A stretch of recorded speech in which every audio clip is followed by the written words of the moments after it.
న్యూఢిల్లీ పర్యటనలో తెలంగాణ సీఎం రేవంత్ రెడ్డి బిజీగా ఉన్నారు. నిన్న రాత్రి న్యూఢిల్లీ చేరుకున్న తెలంగాణ సీఎం రేవంత్ రెడ్డి ఇవాళ కాంగ్రెస్ జాతీయ అధ్యక్షులు మల్లికార్జున ఖర్గేని పరామర్శించనున్నారు. ఇటీవల జమ్మూ కాశ్మీర్లోని ఖత్వా బహిరంగ సభలో ప్రసంగిస్తూ అస్వస్థతకు గురైన ఖర్గే ప్రస్తుతం ఆసుపత్రిలోనే ఉన్న విషయం తెలిసిందే. అయితే మల్లికార్జున ఖర్గేని మర్యాదపూర్వకంగా కలిసి పరామర్శించడంతో పాటు తాజా రాజకీయ పరిస్థితులపై చర్చించనున్నారు సీఎం రేవంత్ రెడ్డి. ఖర్గేతో పాటు పార్టీ అగ్రనేతలను సీఎం రేవంత్ రెడ్డి కలిసే అవకాశం ఉంది. ఢిల్లీకి చక్కర్లు కొట్టే ముఖ్యమంత్రికి తెలంగాణ గల్లీలో తిరిగి చూసే ఓపిక లేదా అని బీఆర్ఎస్ వర్కింగ్ ప్రెసిడెంట్ కేటీఆర్ ప్రశ్నించారు. 5 లక్షల రైతన్నలు రుణమాఫీ కోసం ఎదురు చూస్తున్నారని చెప్పారు. రైతు బంధు కోసం కళ్లు కాయలు కాసేలా ఎదురు చూస్తున్నారని తెలిపారు. 1 కాదు 2 కాదు 3 కాదు 23 సార్లు హైదరాబాద్ సికింద్రాబాద్ కు తిరిగినట్లు ఢిల్లీకి చక్కర్లు కొడుతున్న నీకు తెలంగాణ గల్లీలో తిరిగి చూసే ఓపిక లేదా? 5 లక్షల రైతన్నలు 2 లక్షల రుణమాఫీ కోసం ఎదురు చూస్తున్నారు. 67 లక్షల మందికి పైగా రైతన్నలు రైతు బంధు కోసం కళ్లు కాయలు కాసేలా ఎదురు చూస్తున్నారు. వ్యవసాయ శాఖ నిర్లక్ష్యంతో 43 లక్షల మంది పత్తి రైతులు దళారుల చేతులు దగాయి అల్లాడుతున్నారు. నీ రైతు వ్యతిరేక పాలన పుణ్యమాని ఈ దసరా తెలంగాణ ప్రజలకు దసరాలాగా లేకపాయే అని కేటీఆర్ ట్వీట్ చేశారు. మత్స్యకారులకు మంత్రి పొన్నం ప్రభాకర్ శుభవార్త చెప్పారు. ఈ నెల 3వ తేదీ నుండి చేప పిల్లల పంపిణీ కార్యక్రమం ఉంటుందని తెలిపారు. సీఎం రేవంత్ రెడ్డి ఆదేశాల మేరకు అన్ని జిల్లాల్లో రాష్ట్ర మత్స్యశాఖ తరపున చేపల పంపిణీ చేపడతామని అన్నారు. జిల్లాలోని మంత్రులు, ఎమ్మెల్యేలు, ఎమ్మెల్సీలు, ఎంపీలు, కార్పొరేషన్ చైర్మన్లు, ప్రభుత్వ సలహాదారులందరూ ఈ కార్యక్రమంలో పాల్గొనాలని మంత్రి సూచించారు. మంత్రి పొన్నం మాట్లాడుతూ వ్యవసాయం, దాని అనుబంధ రంగాల్లో వెలుగులు నింపేందుకు సీఎం రేవంత్ సారథ్యంలో ప్రజాపాలనను ప్రభుత్వం నిర్వహిస్తోందని, అందుకోసం ప్రణాళికలు రూపొందిస్తోందన్నారు. బీఆర్ఎస్ నుంచి కాంగ్రెస్ లో చేరిన ఎమ్మెల్యే దానం నాగేంద్రపై అనర్హత వేటు కత్తి వేలాడుతోంది. పార్టీ ఫిరాయించి కాంగ్రెస్ లో చేరడమే కాకుండా పార్లమెంట్ ఎన్నికల్లో సికింద్రాబాద్ అభ్యర్థిగా పోటీ చేయడంతో ఆయనపై అనర్హత వేటు పడే అవకాశం ఉందని అభిప్రాయపడుతున్నారు. పార్టీ ఫిరాయించిన ఎమ్మెల్యేలపై 4 వారాల్లో స్టేటస్ రిపోర్ట్ ఇవ్వాలని, లేదంటే సుమోటోగా విచారణ చేపడతామని హైకోర్టు స్పష్టం చేయడంతో స్పీకర్ ఎలాంటి నిర్ణయం తీసుకోబోతున్నారు అనేది ఆసక్తికరంగా మారింది. స్పీకర్ నిర్ణయం ఎలా ఉండనున్నా దానం నాగేందర్తో రాజీనామా చేయించడమే ఉత్తమమని కాంగ్రెస్ పార్టీ భావిస్తుంది. స్పీకర్ నిర్ణయం తీసుకునే వరకు వేచి ఉండకముందే రాజీనామా చేయించాలనేది కాంగ్రెస్ ఆలోచన. కానీ దానం నాగేందర్ అందుకు సుముఖంగా ఉన్నారా అనేది మరో చర్చ. తెలంగాణ సైబర్ సెక్యూరిటీ బ్యూరో పోలీసులు రాజస్థాన్లో భారీ ఆపరేషన్ నిర్వహించారు. వివిధ రూపాల్లో నేరాలకు పాల్పడిన 27 మంది సైబర్ నేరగాళ్లను అక్కడ తెలంగాణ పోలీసులు అరెస్ట్ చేశారు. వారి నుంచి భారీగా బ్యాంక్ చెక్ బుక్లను స్వాధీనం చేసుకున్నారు. ఈ ఆపరేషన్ సంబంధించిన పూర్తి వివరాలను ఈ రోజు మధ్యాహ్నం 3 గంటలకు Telangana cyber security bureau director Shikha Goyal మీడియాకు తెలియజేయనున్నారు. తెలంగాణ కాంగ్రెస్ ప్రభుత్వంపై రాష్ట్ర భారతీయ జనతా పార్టీ పోరుకు సిద్దమైంది. సోమవారం ఇందిరాపార్క్ ధర్నా చౌక్ వద్ద రైతు హామీల సాధన పేరుతో దీక్ష చేపట్టింది. నిన్న ఉదయం 11 గంటలకు ఇందిరాపార్క్ వద్ద ప్రారంభమైన బీజేపీ దీక్ష ఈ రోజు ఉదయం 11 గంటల వరకు కొనసాగుతుందని ఆ పార్టీ ఎంపీలు, ఎమ్మెల్యేలు తెలిపారు. రైతు హామీ, రుణమాఫీ, రైతు భరోసా, 6 గ్యారంటీల అమలుపై కమలం పార్టీ దీక్ష చేపట్టింది. ఈ నిరసన దీక్షలో రాష్ట్ర బీజేపీ ఎంపీలు, ఎమ్మెల్యేలు, కార్యకర్తలు పాల్గొన్నారు. 24 గంటల నిరంతర దీక్షలో బీజేఎల్పీ నేత మహేశ్వర్ రెడ్డి, ఎంపీ ఈటెల రాజేందర్ పాల్గొన్నారు. రైతులకు ఇచ్చిన హామీలు వెంటనే అమలు చేయాలని డిమాండ్ చేశారు. కర్నూలు జిల్లాలో ఏపీ సీఎం చంద్రబాబు నాయుడు పర్యటించనున్నారు. కర్నూలు జిల్లాలో నేడు పత్తికొండ మండలం పుచ్చకాయలమాడలో సీఎం చంద్రబాబు పర్యటించనున్నారు. ఎన్టీఆర్ భరోసా పింఛన్ కార్యక్రమంలో పాల్గొనున్న చంద్రబాబు పలు అభివృద్ధి పనులకు భూమి పూజ చేయనున్నారు. ఈ మేరకు AP CM Chandrababu Naidu schedule final అయింది.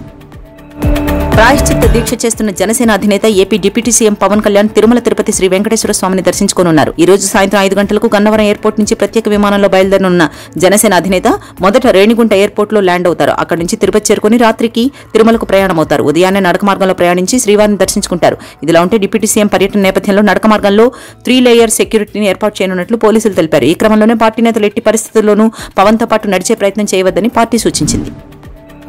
తిరుపతి లడ్డు వివాదంపై సుప్రీంకోర్టు కీలకమైన వ్యాఖ్యలు చేసింది. ఆంధ్రప్రదేశ్ ముఖ్యమంత్రి చంద్రబాబు నాయుడు దేవుళ్లను రాజకీయాలకు దూరంగా ఉంచాలని సూచించింది. వైఎస్ఆర్సీపీ హయాంలో తిరుపతి లడ్డు తయారీలో జంతుకో ఉపయోగించారని అనడానికి ఆధారాలు ఎక్కడని ప్రశ్నించింది. సీఎం హోదాలో కోట్ల మంది హిందూ ప్రజల మనోభావాలను గాయపరిచేలాగా చంద్రబాబు వ్యవహరించారని చివాట్లు పెట్టింది. ఫస్ట్ ఇన్ఫర్మేషన్ రిపోర్ట్ సెప్టెంబర్ 25న దాఖలైంది. కానీ ముఖ్యమంత్రి చంద్రబాబు నాయుడు సెప్టెంబర్ 18న ఎలాంటి ఆధారాలు లేకుండా తిరుపతి ప్రసాదం కలుషితమైందని మీడియాకు ఎలా చెబుతారు? ప్రజలకు అందుబాటులోకి వచ్చిన నివేదికలు తిరుపతి ప్రసాదంలో జంతుకో ఉపయోగించినట్లు ఏమీ సూచించడం లేదని జస్టిస్ విశ్వనాథన్ అన్నారు.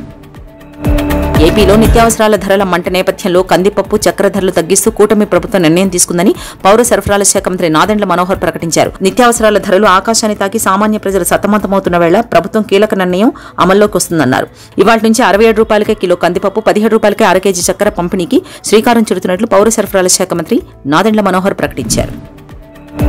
పశ్చిమ బెంగాల్ రాష్ట్రంలో జూనియర్ డాక్టర్లు మరోసారి నిరసన బాట పట్టారు. విధులను పూర్తిగా పక్కన పెట్టి ఆందోళనకు దిగారు. కాగా దేశవ్యాప్తంగా సంచలనం సృష్టించిన కోల్కతా వైద్యురాలపై అత్యాచారం, హత్య ఘటనపై గత 2 నెలలుగా అక్కడి వైద్యులు ఆందోళన చేస్తున్న విషయం తెలిసిందే. అయితే తమ డిమాండ్లను నెరవేరుస్తామని మమతా బెనర్జీ సర్కార్ అంగీకరించిన నేపథ్యంలో 42 రోజుల నిరసన తర్వాత జూనియర్ డాక్టర్లు పాక్షికంగా విధుల్లో చేరారు. భద్రత కోసం తమ డిమాండ్లను నెరవేర్చడంలో రాష్ట్ర ప్రభుత్వం నుంచి ఎలాంటి సానుకూల స్పందన కనిపించడం లేదని, ఇప్పటికీ తమపై దాడులు జరుగుతున్నాయన్నారు. ముఖ్యమంత్రి మమతా బెనర్జీ తమ భద్రత సహా ఇతర హామీలను నిలబెట్టుకునే ప్రయత్నం చేయలేదని, ప్రస్తుతం విధులను బహిష్కరించడం మినహా తమకు వేరే మార్గం లేదని పేర్కొన్నారు. కర్ణాటక ముడా స్కామ్లో కొత్త విషయాలు బయటకు వచ్చాయి. కడూరు, ముడిగేరి తాలూకాల్లో సుమారు 10,000 ఎకరాల స్థలాన్ని అక్రమంగా కేటాయించారు. దాంట్లో ఇప్పటికే సీఎం సిద్దరామయ్య విచారణ ఎదుర్కొంటున్నారు. అయితే దర్యాప్తు రిపోర్టు ప్రకారం అక్కడి స్థలాన్ని 6 మాజీ ఎమ్మెల్యేలకు కేటాయించినట్టు తెలిసింది. వారితో పాటు మరో 326 మంది అధికారులు కూడా భూమి తీసుకున్న వారిలో ఉన్నారు. అక్రమ కేటాయింపులకు రెగ్యులరైజేషన్ కమిటీ బాధ్యత వహించాల్సి ఉంటుందని రిపోర్టులో తెలిపారు.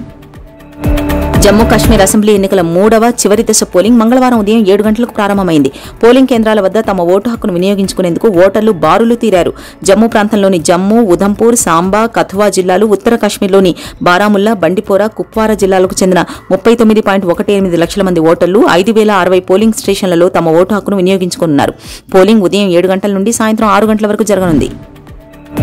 హెజ్బొల్లా లక్ష్యంగా లెబనాన్పై వైమానిక దాడులతో విరుచుకుపడుతున్న వేళ ఇజ్రాయెల్ ప్రధానమంత్రి బెంజమిన్ నెతన్యాహు ఓ వీడియో సందేశం విడుదల చేశారు. ఇరాన్ పౌరులకు సంఘీభావంగా మాట్లాడిన ఆయన ఆ దేశ ప్రభుత్వానికి గట్టి హెచ్చరికలు చేశారు. ఆ దేశంలో నిరంకుశ పాలనను త్వరలోనే అంతం చేసి ప్రజలకు స్వేచ్ఛా వాయువులు అందిస్తామన్నారు. హెజ్బొల్లాకు చెందిన హంతకులు అత్యాచారం చేసేవారిని మీరు సమర్థించరని నాకు తెలుసు, కానీ మీ పాలకులు అలా కాదు. అందుకే ఇరాన్ కీలుబొమ్మలను మేము ఒక్కొక్కటి పెకిలించి వేస్తున్నాం. మా దేశాన్ని, ప్రజలను రక్షించుకోవడం కోసం ఎంత దూరమైనా వెళ్తాం. ఇలాంటి పాలకులు మీకు అక్కర్లేదు. త్వరలోనే ఆ నిరంకుశ పాలన నుంచి మీకు విముక్తి కల్పిస్తాం. అప్పుడు 2 దేశాల్లో మళ్లీ శాంతి నెలకొంటుంది అని నెతన్యాహు పరోక్షంగా ఇరాన్ ప్రభుత్వాన్ని హెచ్చరించారు. ఇజ్రాయెల్పై నిఘా కోసం ఏర్పాటు చేసిన ఓ ఇంటెలిజెన్స్ అధిపతే చివరికి తమను మోసం చేశాడని ఇరాన్ మాజీ అధ్యక్షుడు మహ్మద్ అహ్మదినెజాద్ వాపోయారు. అతడు తమ సమాచారాన్ని ఇజ్రాయెల్కు చేరవేసేవాడని ఆరోపించారు. టెహ్రాన్లో మొస్సాద్ సంస్థ ఏ స్థాయిలో వేళ్లూనుకుందో వెల్లడిస్తూ ఆ విషయాన్ని CNN తుర్కు ఛానల్కి ఇచ్చిన ఇంటర్వ్యూలో పేర్కొన్నారు. ఈ సందర్భంగా పలు ఆసక్తికర వాస్తవాలను ఆయన వెల్లడించారు. బంగ్లాదేశ్తో జరుగుతున్న కాన్పూర్ టెస్ట్ ని డ్రా ముగించకుండా ఫలితం కోసం శ్రమిస్తున్న భారత్ క్రికెట్ చరిత్రలో కనీ విని ఎరుగని రికార్డు సృష్టించింది. టెస్ట్ క్రికెట్ హిస్టరీలో 3 ఓవర్లలోపే 50 పరుగుల స్కోర్ని అందుకున్న ఏకైక జట్టుగా టీమిండియా ఆల్ టైమ్ రికార్డు నెలకొల్పింది. యశస్వి జైస్వాల్, రోహిత్ శర్మ విధ్వంసంతో ఈ రికార్డు సాధ్యమైంది. T20 తరహా బ్యాటింగ్తో నయా చరిత్ర నమోదైంది. అంతేకాక ఫాస్టెస్ట్ 100 రన్స్ చేసిన జట్టుగా తమ పేరిట ఉన్న రికార్డుని టీమిండియా తిరగరాసింది. భారత్లో అతి పురాతన హాకీ టోర్నమెంట్లలో ఒకటైన MCC మురుగప్ప గోల్డ్ కప్ టోర్నమెంట్లో డిఫెండింగ్ ఛాంపియన్ ఇండియన్ రైల్వేస్ జట్టు టైటిల్ నిలబెట్టుకుంది. 1901లో తొలిసారి మొదలైన ఈ టోర్నీ ఇప్పటివరకు 95 సార్లు జరిగింది. ఫైనల్లో రైల్వేస్ జట్టు 5-3 గోల్స్ తేడాతో ఇండియన్ ఆయిల్ కార్పొరేషన్ పై విజయం సాధించింది.